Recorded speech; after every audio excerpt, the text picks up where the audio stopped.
बूढ़े माँ बाप को अगर घर से निकाला तो कलयुगी बेटे और बहू को पड़ेंगे कानून और कोर्ट के डंडे और हो जाएंगे इनके सारे अरमान ठंडे। देखने के लिए आगे वीडियो देखें। नमस्कार दोस्तों, मैं advocate Ashutosh Mishra, Allahabad high court आपका स्वागत करता हूं आज के इस वीडियो में, जो कि एक बहुत ही मार्मिक टॉपिक के साथ जुड़ा है। लेकिन वह मार्मिक होने के साथ साथ लीगल एस्पेक्ट भी रखता है, इसलिए लीगल एडवाइजर एम चैनल पर इस विषय को रखना सामाजिक, नैतिक और लीगल तीनों ही रूपों में आवश्यक था, इसलिए इसको रख रहे हैं। और इसको रखने के लिए सबसे पहले मुझे एक मार्मिक कविता का सहारा लेना पड़ रहा है, जिस कविता के पाठ के उपरांत ही मैं ये विषय रखना प्रारंभ करूंगा। जो कविता इस प्रकार है, और कविता के हिसाब से ही आप आज के जो वीडियो की विषय की थीम है वो आप समझ पाएंगे कि जिनकी वजह से खड़े हो, आज सोचते हो कि उनसे बड़े हो, कि तुम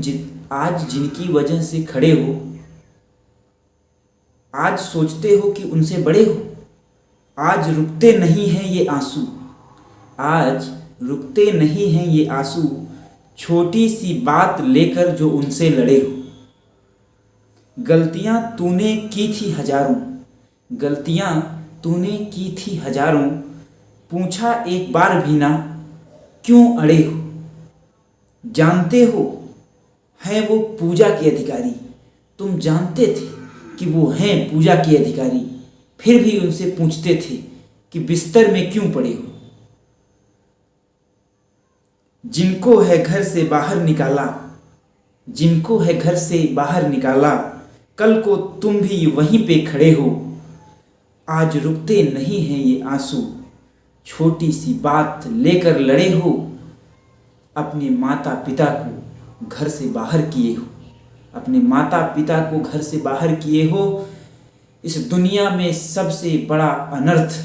और दुष्कर्म तुम किए हो, अपने माता पिता को घर से बाहर किए हो। दोस्तों, वर्तमान समय में हिंदू समाज में ही नहीं वरन इस भारतीय समाज में, समग्र भारतीय समाज में यह एक बहुत ही बड़ी चिंतनीय स्थिति उत्पन्न हो गई है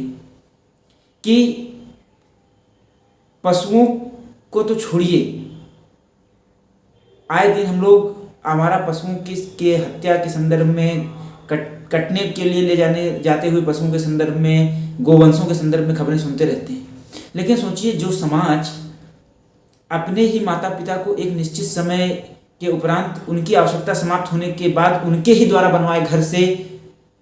उनको निकाल देता है, उसके लिए कोर्ट में वाद दायर करता है कि अब इनकी आवश्यकता इस घर में नहीं है और अब इस घर पर हमारा अधिकार होना चाहिए, अपना अधिकार सिद्ध करने का प्रयत्न करते हैं। सोचिए, जिस व्यक्ति ने आपको ये शरीर दिया हो, जिस व्यक्ति ने आपको इस शरीर को पोष करके बलवान बनाया हो, जिस व्यक्ति ने आपके मस्तिष्क को सोचना, समझना और विवेक करना सिखाया हो, लोगों में अंतर करना सिखाया हो, जिसके बलबूते पर तुमने ये जो योग्यता तुमने अर्जित की, वो योग्यता तुमने अर्जित की, उसी को तुम घर से बाहर का रास्ता दिखाते हो। जैसे कि इस कविता की लाइन में था कि क्या तुम ये नहीं सोचते कि तुम्हारी भी संतान होने वाली है, और आज तुमने ये किया है, कल तुम्हारी और बुरी स्थिति होने वाली है। इस प्रकार की जो मानसिक स्थिति भारतीय समाज में आ रही है, वो पीड़ा का विषय है। ऐसा ही एक विषय महाराष्ट्र के औरंगाबाद से आया है, जहां पर कलयुगी बेटे और बहू ने सबसे पहले तो माता पिता के घर पर, जो उस घर को उनके माता पिता ने ही बनवाया था, उस पर अपने अधिकार को क्लेम करने के लिए एक वाद दायर किया, और साथ ही साथ उन्हें घर से भी निकालने का प्रयत्न किया। जिसके बाद व्यथित माता पिता ने जो सीनियर सिटीजन्स ट्रिब्यूनल होती है, जो वरिष्ठ नागरिक ट्रिब्यूनल बनी है उनकी सहायता के लिए, उसमें शिकायत दर्ज की कि कम से कम अगर वो हमें उस घर में नहीं रहने देना चाहता है तो हमें गुजारा भत्ता ही दे दे कि हमारा जीवन यापन सही से हो सके।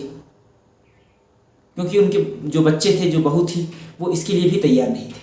वो उनसे किसी प्रकार का कोई मतलब नहीं रखना चाहते थे। सोचिए, जिस माँ ने जिस बेटे को 9 महीने अपनी कोख में रखकर पाला हो, वो बेटा अपनी माँ से कोई मतलब नहीं रखना चाहता है। इतनी बड़ी भ्रांति, इतनी बड़ी निराशाजनक स्थिति, इतनी दर्दनाक सामाजिक स्थिति भारतीय समाज में कैसे समाविष्ट होती है,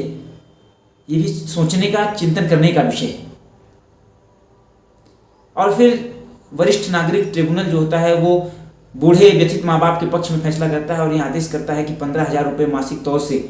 उन बूढ़े माँ बाप को उनके रहन सहन के लिए, गरिमामय जीवन के लिए दिया जाना आवश्यक है। लेकिन उनके बेटे यहाँ पर भी नहीं रुकते। उन बूढ़े माँ बाप के वो कलयुगी बेटे और बहू जो अपने चंद क्षणों में प्राप्त योग्यता से चकाचौंध हुए, अहंकार को प्राप्त हुए ऐसे बेटे, ऐसी बहू, उनके लाइफ स्टाइल में ऐसे माता पिता दिक्कत पैदा करते हैं, व्यवधान उत्पन्न करते हैं, ऐसे माता पिता को वो अपने लाइफ स्टाइल से दूर करना चाहते हैं। तो हाई कोर्ट ने भी इस बात को ऑब्जर्व किया और हाई कोर्ट ने फटकार लगाई ऐसे बेटे और बहू को, और उन्होंने कहा कि ये राम और कृष्ण का समाज है जहां पर भगवान श्री राम ने यह मर्यादा स्थापित की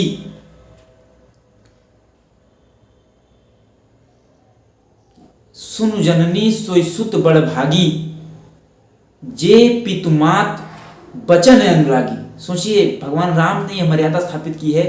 कि चरणों से तो प्रेम छोड़िए, माता पिता के वचन से प्रेम होना चाहिए। कि माता पिता के वचन मुंह से कुछ निकल गया तो बिना प्रश्न किए आपको वो कार्य करना है। अगर आप एक आदर्श पुत्र होना चाहते हैं, अगर आप राम राज्य की कल्पना करते हैं, अगर आप ये कल्पना करते हैं कि भगवान श्री राम आपके अंदर बसें, अगर आप ये कल्पना करते हैं कि भगवान श्री राम का आशीर्वाद आपको और आपके परिवार को मिले, तो भगवान श्री राम जैसे आचरण को अपने जीवन में धारण करना भी आवश्यक होता है। तो कोर्ट ने फटकार लगाई और साथ ही साथ उन्होंने ट्रिब्यूनल के जो आदेश था गुजारा भत्ता का, उसको भी सही ठहराया, और साथ ही साथ जो अधिकार की मांग वाली उनकी याचिका थी उसको पूरी तरीके से खारिज किया और कहा कि दोबारा इस तरीके की याचिका न करें, इस तरीके का दुस्साहस न करें। और जैसा कि आप सभी लोगों को पता है कि इलाहाबाद के जस्टिस अंजनी कुमार के साथ भी यही हुआ था, और इस विषय को जब जस्टिस अंजनी कुमार ने केस फाइल किया, उसके बाद से जो इस प्रकार के मामलों को देखने की न्यायपालिका का नज़रिया है वो बदल गया है, और अब नए डायमेंशंस में निर्णय होते हैं। उसी नए डायमेंशंस के तहत यह कहा गया कि जब तक माता पिता जीवित है, उस घर पर उनका एकाधिकार है और वो उसी घर पर रहेंगे, और उनका सम्मान करना, उनका आदर करना, उनकी बात को मानना, उनकी जो आवश्यकताएं हैं उनको पूरी करना उनके बेटे और बहू का दायित्व है। उस दायित्व को उन्हें निभाना चाहिए, अन्यथा कोर्ट उनके ऊपर कड़े से कड़े रुख अख्तियार करने के लिए विवश होगा। तो आप ये समझिए कि आज के समय में कम से कम अगर आप किसी के नहीं हो पाते हैं तो अपने माता पिता के तो जरूर हुई।